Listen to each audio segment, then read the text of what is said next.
Tajuk utama Buletin TV 9 6 September, SPRM siasat bukti baharu dalam kes dana Yayasan Akal Budi. Juga, JKDM berjaya rampas dadah bernilai 32 juta ringgit.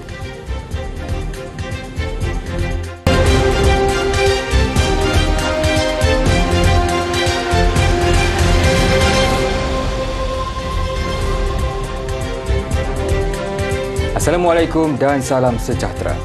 Dadah diikrar sebagai alat perkakasan hanya untuk mengaburi pihak berkuasa. Namun taktik itu akhirnya terbongkar apabila Jabatan Kastam Diraja Malaysia JKDM berjaya merampas lebih 436 kg dadah berkenaan yang bernilai 32 juta ringgit. Rampasan dadah selepas JKDM menyita 36 kotak di Kompleks Kargo Udara Lapangan Terbang Antarabangsa KLIA Sepang 29 Ogos lalu. Hasilnya 12 kotak didapati mengandungi bungkusan berisi pil ekstasi pelbagai warna dan bentuk. Manakala 24 kotak lagi hanya diisi dengan batu bata. Dia declare sebagai tools lah. Siasatan awal mendapati barangan tersebut diimport dari sebuah negara di Eropah. Beliau berkata demikian pada sidang media di Cawangan Narkotik Ibu Pejabat JKDM di Nilai Negeri Sembilan. Rampasan dadah berjaya menyekat bahan terlarang itu untuk diedarkan kepada lebih 2 juta penagih. Setakat ini, suspek juga masih diburu kerana menggunakan maklumat palsu dalam dokumen import. Kes disiasat di bawah Seksyen 39B-1-A Akta Dadah Berbahaya 1952. Rampasan juga yang terbesar daripada 5 rampasan direkodkan tahun ini. Berpantang maut sebelum ajal. Itu yang berlaku ke atas seorang kanak-kanak perempuan berusia 5 tahun dalam satu kejadian yang mencemaskan. Dia terselamat selepas seorang pemandu mengundur kenderaannya secara laju.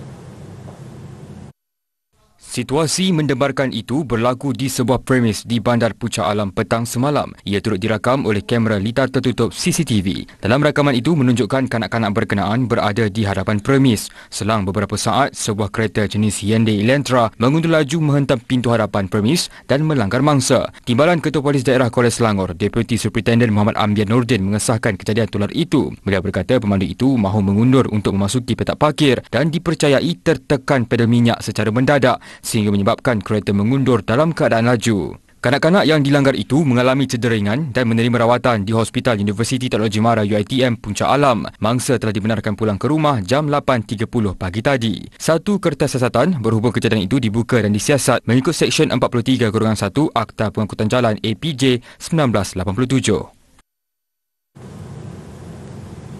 Sepasang suami isteri dihadapkan ke Mahkamah Magistrate Sungai Petani atas 2 pertuduhan mengedar 51.634 kg ganja pada 28 Ogos lalu. Kedua-dua kesalahan didakwa dilakukan di sebuah rumah di Bandar Seri Astana, Sungai Petani. Tiada pengakuan direkodkan dari Saiful Syamil Idris, 32 tahun dan Nurul Wahida Muhammad Adnan, 32 tahun yang mengangguk faham ketika pertuduhan dibacakan jurubahasa di hadapan Magistrate Kalairasi Muniandi. Berdasarkan pertuduhan pertama, mereka secara bersama didakwa mengedar dadah jenis ganja seberat 768 gram. Bagi pertuduhan kedua pula, kedua-dua tertuduh didakwa secara bersama mengedar dadah jenis ganja seberat 50.866 kg. Pendakwaan dilakukan di bawah Seksyen 39B-A Akta Dadah Berbahaya 1952 dan boleh dihukum di bawah Seksyen 39B-2 Akta yang sama. Sabit kesalahan, tertuduh boleh dihukum mati atau penjara seumur hidup. Tiada jaminan ditawarkan kepada tertuduh. Kes dikendalikan Timbalan Pendakwa Raya Priya Singaravelu manakala tertuduh tidak diwakili peguam. Seorang lelaki didakwa di Mahkamah Magistrate Bathurst atas pertuduhan membunuh seorang bayi berusia setahun pada Ogos lalu. Pendakwaan dilakukan mengikut Seksyen 302 Kanun Kesesaan yang membawa hukuman mati jika sabit kesalahan. Tertuduh S. Najendran, 34, hanya mengangguk faham selepas pertuduhan terhadapnya dibacakan di hadapan Magistrate Nur Fatin Muhammad Farid. Tiada pengakuan direkodkan daripada tertuduh kerana kes bunuh berada di bawah bidang kuasa Mahkamah Tinggi. Mengikut pertuduhan, tertuduh didakwa telah membunuh dengan menyebabkan kematian ke atas Muhammad Haidir Mukris Abdul Fattah yang berusia setahun. Dia didakwa melakukan kesalahan itu di sebuah rumah di Pangsepuri Ampang Jaja, Butterworth pada 23 Ogos hingga 26 Ogos lalu. Pendakwaan dilakukan mengikut Seksyen 302 Kanun Kesesaan yang membawa hukuman mati jika sabit kesalahan. Mahkamah menetapkan 6 Mac 2024 untuk sebutan semula kes bagi penyerahan laporan kimia dan bedah siasat. Pergaduhan dua kumpulan di sebuah restoran di Bandar Baru Kelang semalam dipercayai berpunca akibat sakit hati dan membuat bising ketika sambutan hari jadi. Ketua Polis Daerah Kelang Utara, Asisten Komisioner S. Vijaya Rao berkata, dalam kejadian jam 1 pagi itu, beberapa pelanggan di restoran berkenaan turut cedera dan dikejarkan menerima rawatan di Hospital Tengku Ampuan Rahimah Kelang. ACP S. Vijaya dalam kenyataannya memberitahu insiden bermula apabila 6 lelaki membuat bunyi bising ketika sekumpulan individu lain sedang meraihkan sambutan hari jadi di premis sama. Akibat tidak berpuas hati dengan tindakan 6 lelaki itu, suspek dipercayai menghubungi rakan-rakan lain lalu tercetusnya pergaduhan membabitkan 20 lelaki. Turut terkena tempias pelanggan lain yang sedang makan dalam restoran terbabit. Sebahagian suspek yang terbabit dalam pergaduhan itu sudah dikenal pasti, malah ada di antara mereka pernah ditangkap sebelum ini. Siasatan lanjut masih dijalankan dan baki suspek yang terlibat dalam kejadian itu masih dikesan. Kes disiasat mengikut Seksyen 148 Kanun Kesesaan kerana merusuh menggunakan senjata. 2 rakan maut selepas kereta Pro2 Myvi dinaiki terlibat kemalangan dengan sebuah trailer. Kejadian berlaku di kilometer 39.9 Jalan Muar Tangkak Segamat Johor pagi tadi. Nahas dipercayai berlaku apabila kereta dinaiki mangsa masuk ke laluan bertentangan sebelum bertembung dengan lori trailer. Ketua Polis Daerah Tangkak, Superintendent Roslan Muhammad Talib berkata, laporan kejadian diterima 7.20 pagi tadi. Siasatan mendapati pemandu serta penumpang kereta disahkan maut di lokasi kejadian.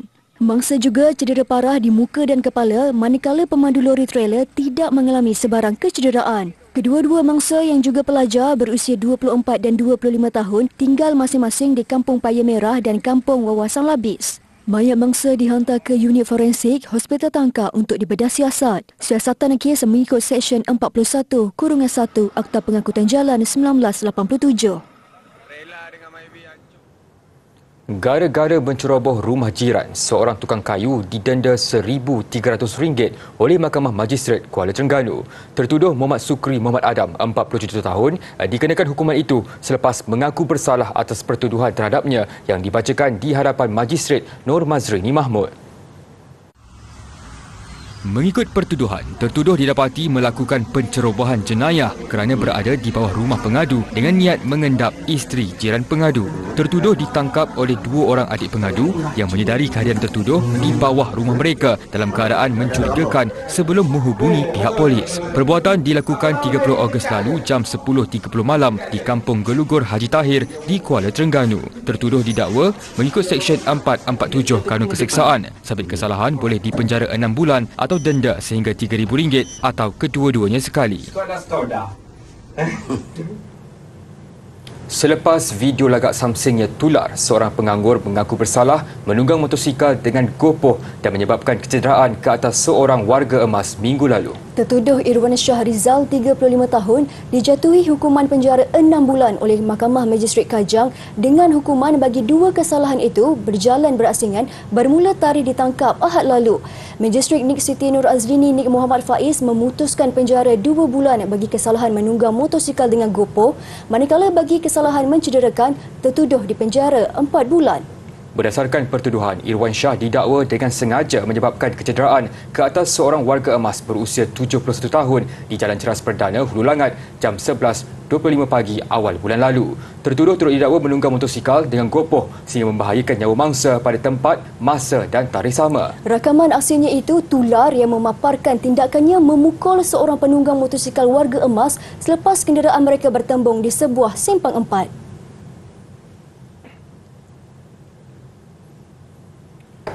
Pengguna laluan Jalan Lingkaran Tengah 2 MRR2 menuju ke Ampang diingatkan melalui laluan alternatif susulan berlakunya lubang benam atau sinkhole di Seksyen 21.30 jalan itu. Ia selepas aduan diterima jam 8 pagi tadi menyebabkan lorong kedua laluan terpaksa ditutup sementara bagi kerja-kerja pembaikan. Laluan alternatif dicadangkan ialah Lebuhraya Duta Ulu Kelang Expressway Duke. Terdahulu penutupan jalan dimaklumkan Jabatan Kerja Raya JKR Gombak. Kenyataan memaklumkan lokasi lubang benam berdekatan stesen minyak Shell Hulu Kelang dan laluan yang ditutup sepanjang 10 meter. Kenderaan bagaimanapun masih boleh dilalui, namun aliran trafik agak sesak dan dijangka semakin meningkat. Siasatan mendapati sinkhole berpunca daripada penutup slab crossing culvert yang patah. Sebelum ini, tular video berdurasi seminit pengguna jalan raya menasihatkan orang ramai agar berhati-hati menggunakan laluan berkenaan selepas berlakunya kemalangan motosikal akibat sinkhole. Masih boleh tergolek, member aku tadi tergolek.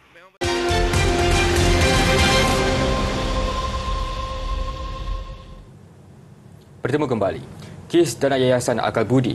Suruhanjaya Pencegahan Rasuah Malaysia SPRM menyerahkan sepenuhnya kepada pasukan penyiasat untuk menjejak sebarang bukti baharu melibatkan kes rasuah Datuk Seri Ahmad Zahid Hamidi. Ketua Pesuruhanjaya Tan Sri Azam Baki berkata setakat ini beliau masih belum boleh berkongsi perkembangan siasatan kes berkenaan. The one I'm not sure lah. Jadi I leave it to my investigator to investigate the matter.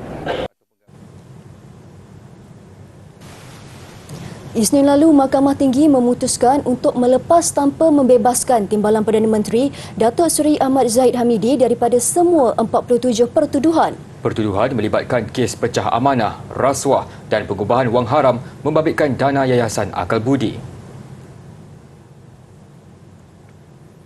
Suruhanjaya Pencegahan Rasuah Malaysia SPRM tidak memberi jaminan dapat menahan ahli perniagaan dalam buruan Jolo dalam tempoh terdekat walaupun sudah menahan bekas Peguam Wan Malaysia Development Berhad YMDB Jasmine Lu Aiswan.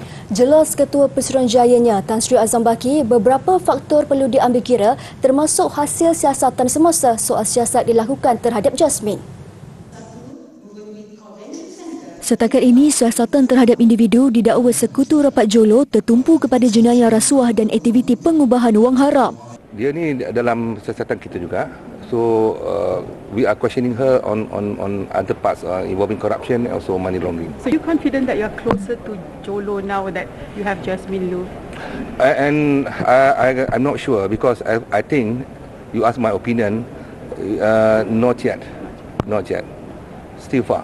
Ketika ini, Jasmine tidak ditahan SPRM kerana berada dalam pengawasan polis. SPRM juga tidak menolak kemungkinan akan menambah tempoh soal siasat terhadap Jasmine yang ketika ini hanya diperoleh 3 hari sahaja. Isnin lalu, Timbalan Ketua Polis Negara Datuk Seri Ayub Han Maidin PC berkata pihaknya menyita dan merampas aset hasil penyelewengan 1MDB antaranya hartanah dan akaun bank dianggarkan bernilai 93.2 juta ringgit yang didaftarkan atas nama Jasmine.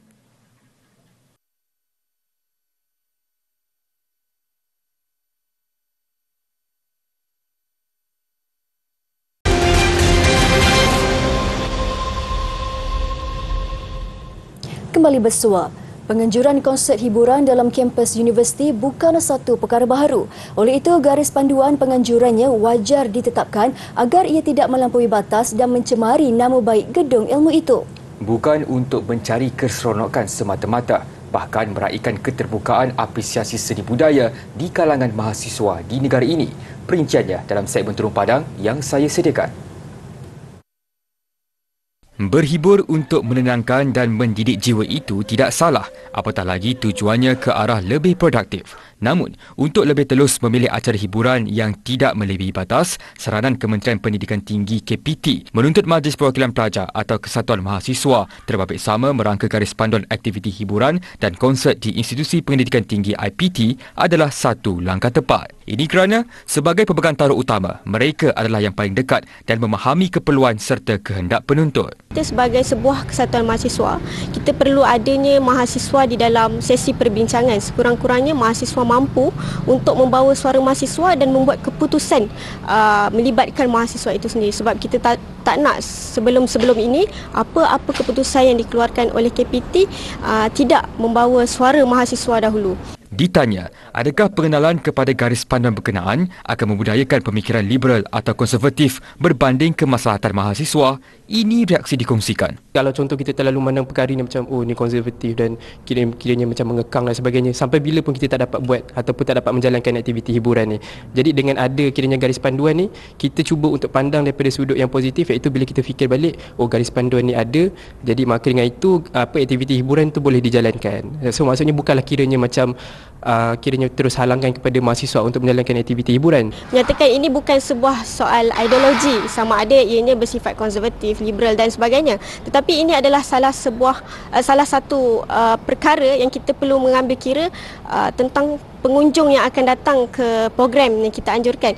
Sebab sebagaimana kita tahu, ini adalah lebih kepada menjaga keharmonian di dalam kawasan kampus. Bagi ibu bapa yang ditemui pula, rata-rata beranggapan acara hiburan seperti konsert tidak sepatutnya dinormalisasikan di institusi pengajian tinggi.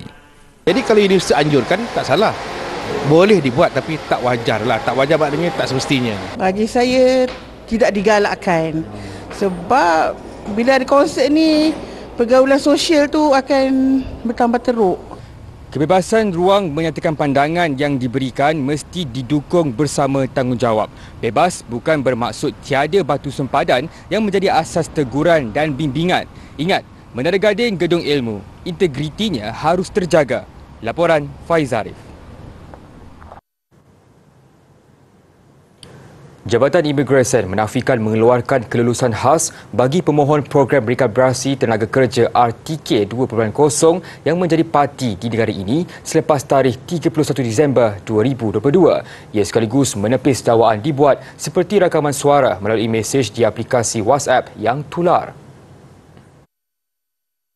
Ketua Pengarah Imigresen Datuk Rusrin Jusoh berkata rakaman suara itu mendakwa terdapat kelulusan khas diberikan membabitkan 5,000 pemohon yang memasuki Malaysia pada tahun ini. Beliau menasihatkan orang ramai tidak terpedaya taktik penipuan ejen atau orang tengah seumpama itu. Pelaksanaan lanjutan RTK itu tidak dilaksanakan Jabatan Imigresen kerana melanggar dasar ditetapkan kerajaan semasa pelancaran program RTK 2.0 Januari lalu. Pendapatan dibuat jelas hanya parti berada di negara ini sehingga 31 Disember 2022 sahaja yang mana layak dan akan dipertimbangkan untuk program RTK 2.0.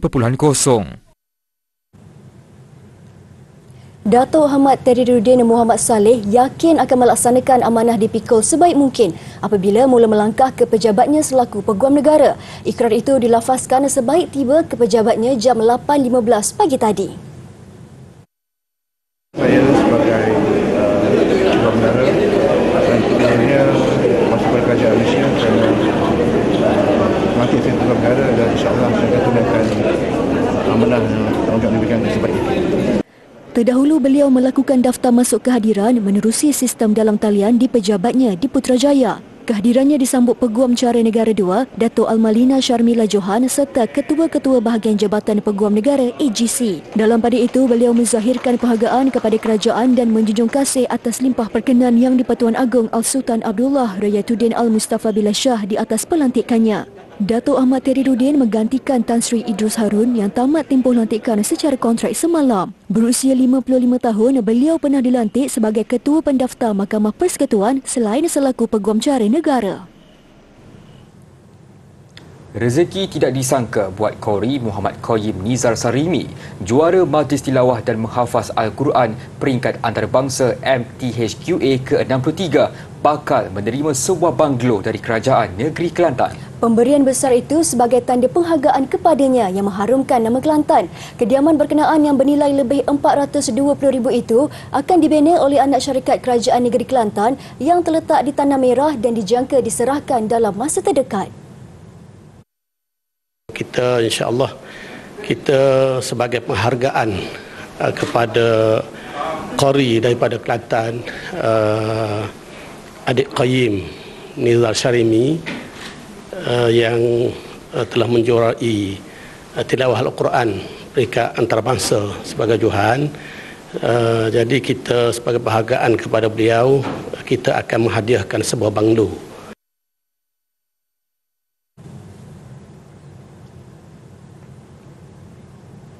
Menjadi tumpuan ketika perbarisan sambutan Hari Kebangsaan 2023 baru-baru ini, hadirin nyata terpukau di sebalik topi dan uniform dipakai Army Red Warrior dengan lompatan berbasikal daripada adalah seorang wanita. Menyahut cabaran melakukan aksi mendebarkan itu di hadapan tetamu kehormat, sudah pasti bukan mudah bagi anak kelahiran Kedah yang turut meraihkan ulang tahun kelahirannya yang ke-35 pada 31 Ogos lalu.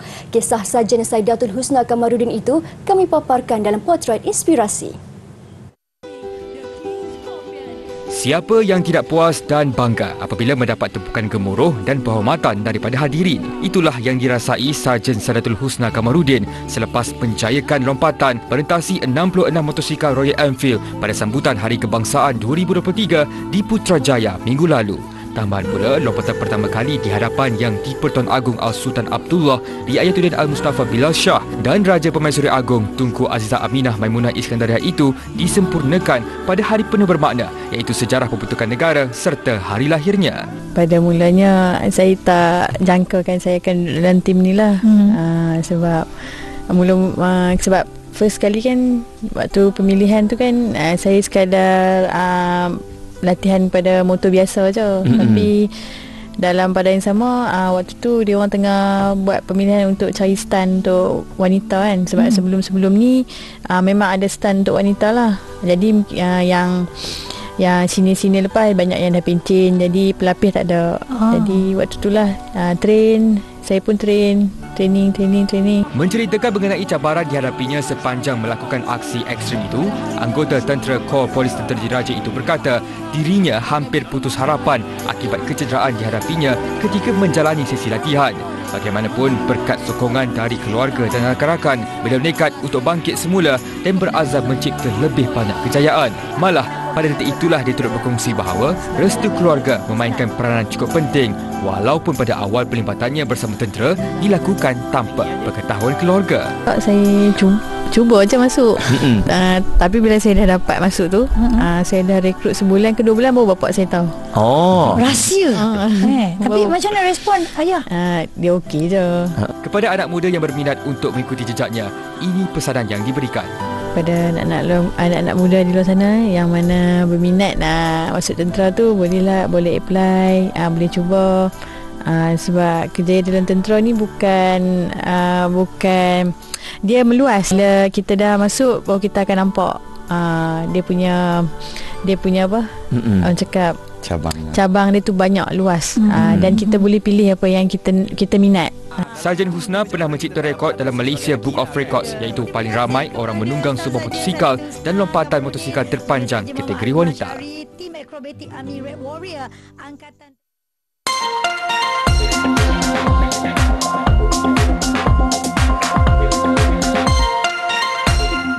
Kita terus ke perkembangan cuaca esok.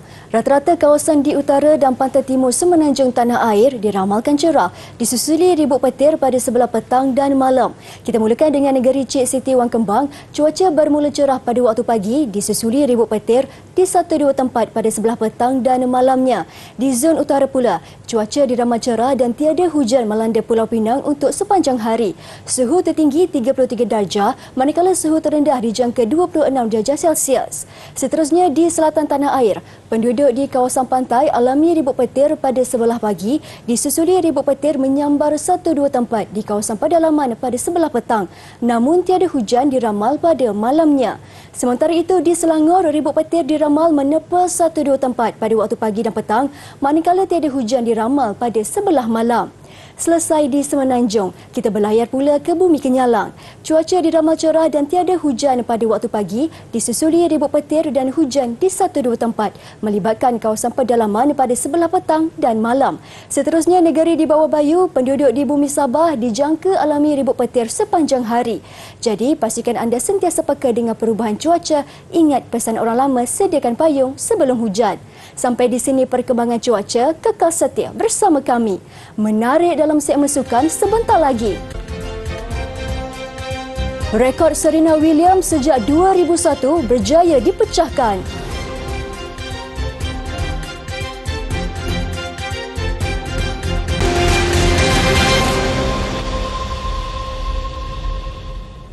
Kembali bersua. Penganjuran konsert hiburan dalam kampus universiti bukan satu perkara baharu. Oleh itu, garis panduan penganjurannya wajar ditetapkan agar ia tidak melampaui batas dan mencemari nama baik gedung ilmu itu. Bukan untuk mencari keseronokan semata-mata, bahkan meraihkan keterbukaan apresiasi seni budaya di kalangan mahasiswa di negara ini. Perinciannya dalam segmen Turun Padang yang saya sediakan. Berhibur untuk menenangkan dan mendidik jiwa itu tidak salah, apatah lagi tujuannya ke arah lebih produktif. Namun, untuk lebih telus memilih acara hiburan yang tidak melebihi batas, saranan Kementerian Pendidikan Tinggi KPT menuntut Majlis Perwakilan Pelajar atau Kesatuan Mahasiswa terbabit sama merangka garis panduan aktiviti hiburan dan konsert di Institusi Pendidikan Tinggi IPT adalah satu langkah tepat. Ini kerana, sebagai pemegang taruh utama, mereka adalah yang paling dekat dan memahami keperluan serta kehendak penuntut. Kita sebagai sebuah kesatuan mahasiswa, kita perlu adanya mahasiswa di dalam sesi perbincangan. Sekurang-kurangnya mahasiswa mampu untuk membawa suara mahasiswa dan membuat keputusan melibatkan mahasiswa itu sendiri. Sebab kita tak nak sebelum ini apa-apa keputusan yang dikeluarkan oleh KPT tidak membawa suara mahasiswa dahulu. Ditanya, adakah pengenalan kepada garis panduan berkenaan akan membudayakan pemikiran liberal atau konservatif berbanding kemaslahatan mahasiswa? Ini reaksi dikongsikan. Kalau contoh kita terlalu mandang perkara ini macam ni konservatif dan kiranya macam mengekang dan sebagainya, sampai bila pun kita tak dapat buat ataupun tak dapat menjalankan aktiviti hiburan ni. Jadi dengan ada kiranya garis panduan ni, kita cuba untuk pandang daripada sudut yang positif, iaitu bila kita fikir balik, garis panduan ni ada, jadi maka dengan itu aktiviti hiburan tu boleh dijalankan. So maksudnya bukanlah kiranya macam kiranya terus halangkan kepada mahasiswa untuk menjalankan aktiviti hiburan. Menyatakan ini bukan sebuah soal ideologi, sama ada ianya bersifat konservatif, liberal dan sebagainya. Tetapi ini adalah salah satu perkara yang kita perlu mengambil kira tentang pengunjung yang akan datang ke program yang kita anjurkan. Sebab sebagaimana kita tahu, ini adalah lebih kepada menjaga keharmonian di dalam kawasan kampus. Bagi ibu bapa yang ditemui pula, rata-rata beranggapan acara hiburan seperti konsert tidak sepatutnya dinormalisasikan di institusi pengajian tinggi. Jadi kalau universiti anjurkan, tak salah. Boleh dibuat tapi tak wajar lah. Tak wajar maknanya tak semestinya. Bagi saya tidak digalakkan. Sebab bila ada konsert ni, pergaulan sosial tu akan bertambah teruk. Kebebasan ruang menyatakan pandangan yang diberikan mesti didukung bersama tanggungjawab. Bebas bukan bermaksud tiada batu sempadan yang menjadi asas teguran dan bimbingan. Ingat, Menara Gading gedung ilmu, integritinya harus terjaga. Laporan Faiz Arif. Jabatan Imigresen menafikan mengeluarkan kelulusan khas bagi pemohon program rekalibrasi tenaga kerja RTK 2.0 yang menjadi parti di negara ini selepas tarikh 31 Disember 2022. Ia sekaligus menepis dakwaan dibuat seperti rakaman suara melalui mesej di aplikasi WhatsApp yang tular. Ketua Pengarah Imigresen Datuk Rusrin Jusoh berkata rakaman suara itu mendakwa terdapat kelulusan khas diberikan membabitkan 5,000 pemohon yang memasuki Malaysia pada tahun ini. Beliau menasihatkan orang ramai tidak terpedaya taktik penipuan ejen atau orang tengah seumpama itu. Pelaksanaan lanjutan RTK itu tidak dilaksanakan Jabatan Imigresen kerana melanggar dasar ditetapkan kerajaan semasa pelancaran program RTK 2.0 Januari lalu. Pendapatan dibuat jelas hanya parti berada di negara ini sehingga 31 Disember 2022 sahaja, yang mana layak dan akan dipertimbangkan untuk program RTK 2.0. Datuk Ahmad Tehriruddin Muhammad Saleh yakin akan melaksanakan amanah dipikul sebaik mungkin apabila mula melangkah ke pejabatnya selaku Peguam Negara. Ikrar itu dilafazkan sebaik tiba ke pejabatnya jam 8.15 pagi tadi. Saya sebagai Peguam Negara dan tentunya masuk pada kerajaan Malaysia kerana mati saya Peguam Negara dan insyaAllah saya akan tunaikan amanah yang tanggungjawab diberikan sebaik itu. Terdahulu beliau melakukan daftar masuk kehadiran menerusi sistem dalam talian di pejabatnya di Putrajaya. Kehadirannya disambut Peguam Cara Negara II, Datuk Almalina Sharmila Johan serta Ketua-Ketua Bahagian Jabatan Peguam Negara AGC. Dalam pada itu, beliau menzahirkan penghargaan kepada kerajaan dan menjunjung kasih atas limpah perkenan yang di-Pertuan Agong Al-Sultan Abdullah Rayatuddin Al-Mustafa Billah Shah di atas pelantikannya. Dato' Ahmad Teriruddin menggantikan Tan Sri Idrus Harun yang tamat tempoh lantikan secara kontrak semalam. Berusia 55 tahun, beliau pernah dilantik sebagai Ketua Pendaftar Mahkamah Persekutuan selain selaku Peguam Cara Negara. Rezeki tidak disangka buat Qori Muhammad Qayyim Nizar Sarimi, juara Majlis Tilawah dan Menghafaz Al-Quran peringkat antarabangsa MTHQA ke-63 bakal menerima sebuah banglo dari Kerajaan Negeri Kelantan. Pemberian besar itu sebagai tanda penghargaan kepadanya yang mengharumkan nama Kelantan. Kediaman berkenaan yang bernilai lebih RM420,000 itu akan dibina oleh anak syarikat Kerajaan Negeri Kelantan yang terletak di Tanah Merah dan dijangka diserahkan dalam masa terdekat. Kita insya-Allah kita sebagai penghargaan kepada Qori daripada Kelantan, adik Qayyim Nizar Sarimi yang telah menjuarai tilawah Al-Quran peringkat antarabangsa sebagai Johan. Jadi kita sebagai penghargaan kepada beliau, kita akan menghadiahkan sebuah banglo.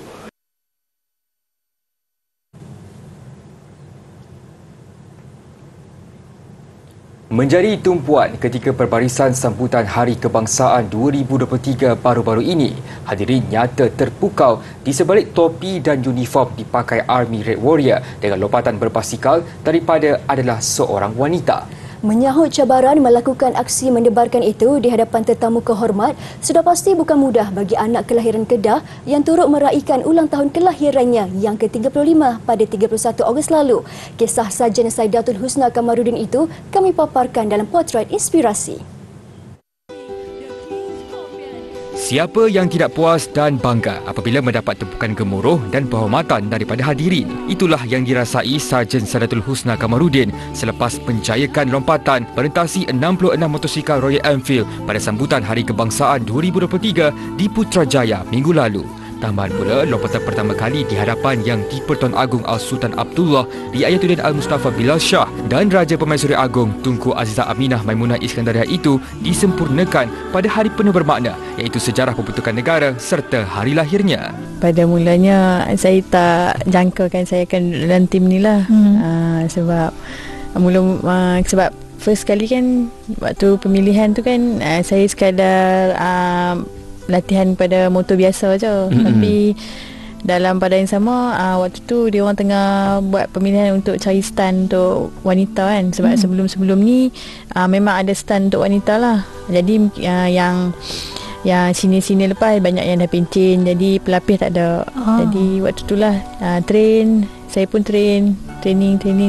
Menceritakan mengenai cabaran dihadapinya sepanjang melakukan aksi ekstrim itu, anggota Tentera Kor Polis Tentera Diraja itu berkata dirinya hampir putus harapan akibat kecederaan dihadapinya ketika menjalani sesi latihan. Bagaimanapun berkat sokongan dari keluarga dan rakan-rakan, beliau nekat untuk bangkit semula dan berazam mencipta lebih banyak kejayaan. Malah pada detik itulah dia turut berkongsi bahawa restu keluarga memainkan peranan cukup penting walaupun pada awal pelibatannya bersama tentera dilakukan tanpa pengetahuan keluarga. Saya cuba je masuk. Tapi bila saya dah dapat masuk tu, saya dah rekrut sebulan ke 2 bulan baru bapak saya tahu. Rahsia. Tapi macam mana respon ayah? Dia okey je. Kepada anak muda yang berminat untuk mengikuti jejaknya, ini pesanan yang diberikan. Pada anak-anak muda di luar sana yang mana berminat nak masuk tentera tu, boleh apply, boleh cuba. Sebab kerjaya dalam tentera ni bukan dia meluas. Bila kita dah masuk baru kita akan nampak dia punya apa? Orang cakap cabang dia tu banyak luas. Dan kita boleh pilih apa yang kita minat. Sarjan Husna pernah mencipta rekod dalam Malaysia Book of Records iaitu paling ramai orang menunggang sebuah motosikal dan lompatan motosikal terpanjang kategori wanita. Tim akrobatik Army Red Warrior angkatan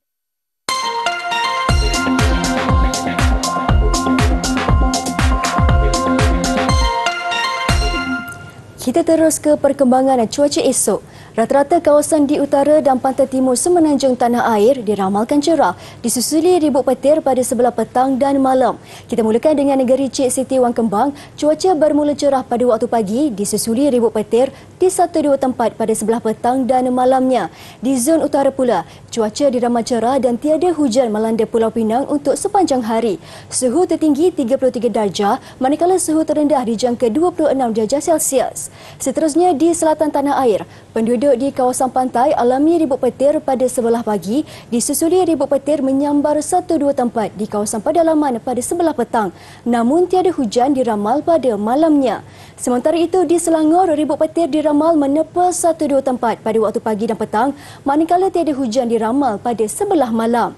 Selesai di Semenanjung, kita berlayar pula ke Bumi Kenyalang. Cuaca diramal cerah dan tiada hujan pada waktu pagi, disusuli ribut petir dan hujan di 1-2 tempat melibatkan kawasan pedalaman pada sebelah petang dan malam. Seterusnya, negeri di bawah bayu, penduduk di Bumi Sabah dijangka alami ribut petir sepanjang hari. Jadi, pastikan anda sentiasa peka dengan perubahan cuaca. Ingat pesan orang lama, sediakan payung sebelum hujan. Sampai di sini perkembangan cuaca, kekal setia bersama kami. Menarik dalam segmen sukan sebentar lagi. Rekod Serena Williams sejak 2001 berjaya dipecahkan.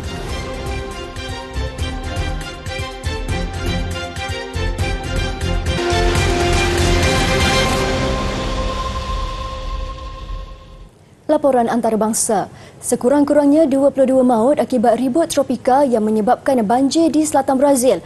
Menurut Gubernur Eduardo Leite di laman X, kebanyakan kematian berlaku di Mucum di mana 15 mayat ditemui selepas sungai Taquari dilimpahi air.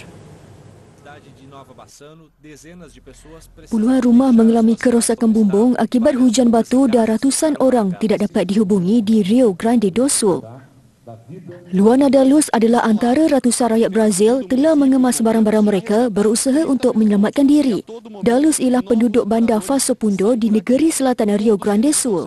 Setakat ini pihak berkuasa melaporkan sebanyak 2,984 orang telah dipindahkan, manakala 1,650 orang hilang tempat tinggal. Media tempatan melaporkan pasukan penyelamat tidak dapat membantu semua masa banjir dan memaksa orang ramai menaiki bumbung kediaman mereka. Polis dan Perkhidmatan Penyelamat Sepanyol meneruskan usaha mencari 3 yang masih hilang selepas banjir besar melanda tengah negara itu. Kerosakan paling teruk dilaporkan berlaku di wilayah Toledo dan Madrid. Seorang lelaki bersama anak lelakinya hilang di Aldea del Fresno selepas kereta mereka dibawa arus sungai. Perkhidmatan Kecemasan berkata kanak-kanak itu bagaimanapun ditemui selamat selepas semalaman berpaut pada pokok, namun bapanya masih hilang. 2 lagi yang masih hilang, seorang wanita berusia 54 tahun serta seorang lelaki berusia 83 tahun yang dipercayai dihanyutkan arus deras. Bencana itu juga menyebabkan infrastruktur pengangkutan termasuk laluan kereta api bawah tanah serta kereta api berkelajuan tinggi terjejas sekaligus menyebabkan ribuan penumpang terkandas. Sidang Kemuncak ASEAN. Perdana Menteri China Li Qiang menegaskan kepentingan untuk menentang perang dingin baharu. Ia bagi menangani konflik antara negara seiring persaingan geopolitik di seluruh wilayah Indo-Pasifik. Li menegaskan perkara itu ketika bertemu pemimpin Jepun, Korea Selatan dan Asia Tenggara di Indonesia. Ujarnya pencanggahan dan pertikaian mungkin timbul antara negara disebabkan salah faham, minat yang berbeza atau campur tangan pihak luar. 关键是我们大家要正视问题，消除误解，管控分歧。正视问题才能解决问题。我们如果搞鸵鸟政策，只能使我们存在的问题越加严重。管控分歧，当前很重要的是要反对选边站队，反对集团对抗，反对新冷战。 要妥善处理国家之间的分歧和争端。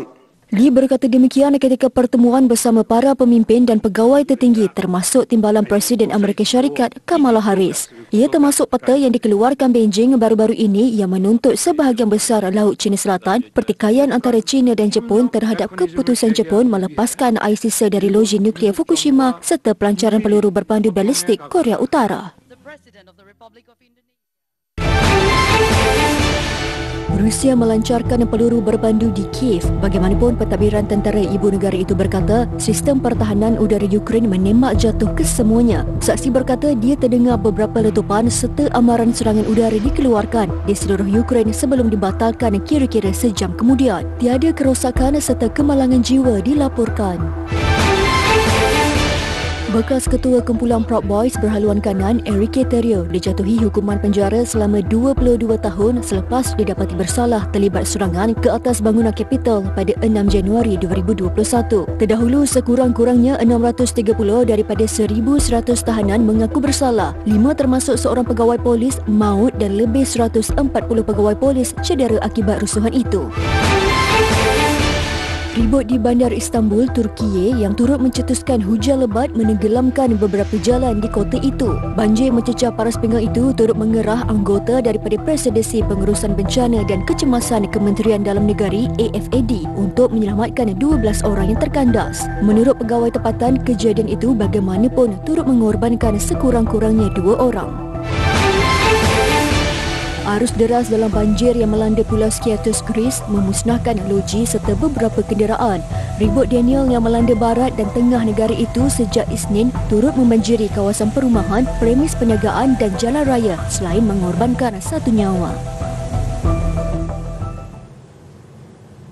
Mengetengahkan 16 karya filem Jepun dari pelbagai genre, Festival Filem Jepun JFF 2023 kembali buat kali ke-19 di Kuala Lumpur. Memilih 5 destinasi utama dalam negara untuk tayangan khas kesemua filem berkenaan, ia juga membawa penonton menyelami keunikan budaya dari negara matahari terbit. Majlis Perasmian JFF 2023 disempurnakan Timbalan Menteri Komunikasi dan Digital Tioni Cheng di Golden Screen Cinemas GSC Mid Valley semalam. Turut hadir Ketua Pegawai Eksekutif Rangkaian Televisyen Media Prima dan Primeworks Studio Nini Yusof. Sebagai rakan media rasmi JFF 2023, TV3 dan platform Persri mana video tonton turut bekerjasama dalam usaha mempromosi acara tahunan yang dianjurkan Yayasan Jepun Kuala Lumpur.